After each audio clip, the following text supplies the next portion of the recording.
Какво влагаме във виното? Здравейте, отново съм аз, инженер-технолог Стефан Гергов. В този епизод ще ви запозная какво слагаме ние, професионалистите, при правенето на бели и червени вина. Но преди да почна с обясненията, тъй като получих няколко запитвания относно захарността на бялото грозде за бяло вино. Коя захарност е най-подходяща? Според мен захарност между 21% и 22% е най-подходяща, защото тогава се получават бели вина с алкохол 12,5 до 13%, което за бели вина е добре. Те трябва да бъдат с малко по-малко алкохол от червените вина, защото нямат достатъчно танини, които да издържат високия алкохол. И така, да минем конкретно на темата. При производството на бели вина, при мачкането, първоначалното мачкане на гроздето, влагаме няколко вида антиоксиданти. Първият антиоксидант е серниста киселина или калиев метабисулфит. Резултата е един и същ, което и да вложите. Получава се свободен серен двуокис в самата каша, който убива дивата микрофлора, което е била по гроздето и предпазва от окисление. Втория антиоксидант, който влагаме, е така наречения танин, антиоксидантен танин. Предлагат се множество марки по магазинната мрежа. Той много силно предпазва смачканото грозде от окисление, от кислорода от въздуха. И третия антиоксидант, който слагаме при мачкането, е витамин С. Който е антиоксидант, който продукт да решите да използвате, следвайте за дозите и начина на влагане, показани на опаковката. За избистране на източения от жиберата сок, в предишно видео споделих, че ние използваме грахов протеин. Вие може да използвате всякакъв вид растителен протеин, който е предназначен за бистрене на сок. Също така може да използвате и ензим, който е предназначен за бързо избистране на гроздовия сок, а може да използвате и двата продукта комбинирани и вложени заедно. За ферментация. В предишен епизод споделих, че е хубаво да се използват селектирани дрожди, разтворени в активатор и храна. Хубаво е също така да се сложи и втори път храна, горе-долу по средата на ферментацията. За тези продукти има страшно много предложения в магазините. Каквото и да купите, следвайте опътването на опаковката, как да ги разтворите и как да ги вложите.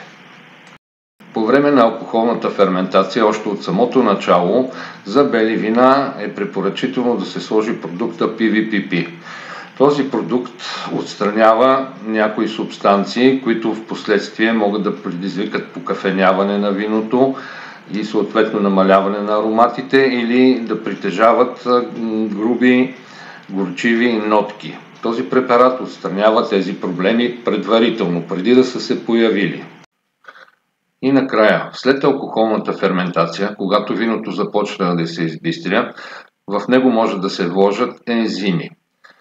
Тези ензими, които се влагат на този етап, са повечето за получаване на по-силни и по-изразителни аромати. Сортови аромати, в зависимост от сорта на гроздето, са различни. Срока на действие на тези ензими е докато не направите първото откаляване на виното. В самото начало, още при мачкането на гроздето, може да си изберете и ензими, които предизвикват повече отделяне на екстракт от ципите на гроздето, в резултат на което се получават по-структурирани вина.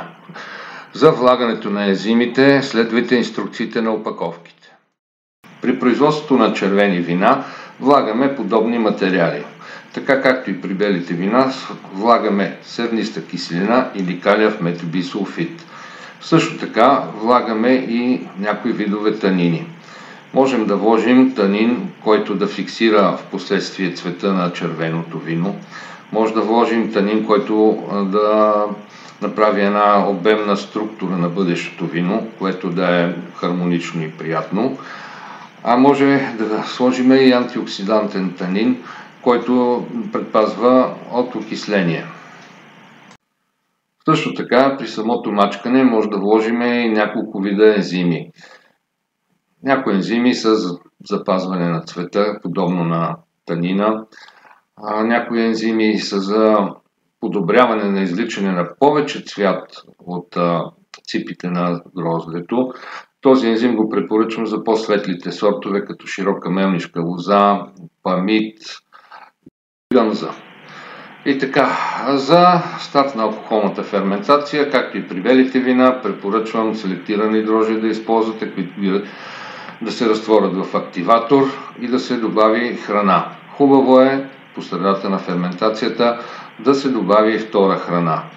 Това ще ви гарантира една плавна ферментация, бърза и ефективна.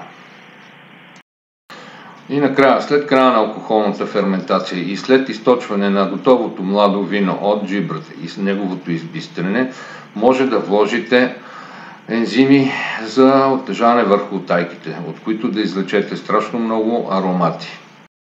Представя ви накратко какво може да изберете да вложите във вашето бъдещо вино.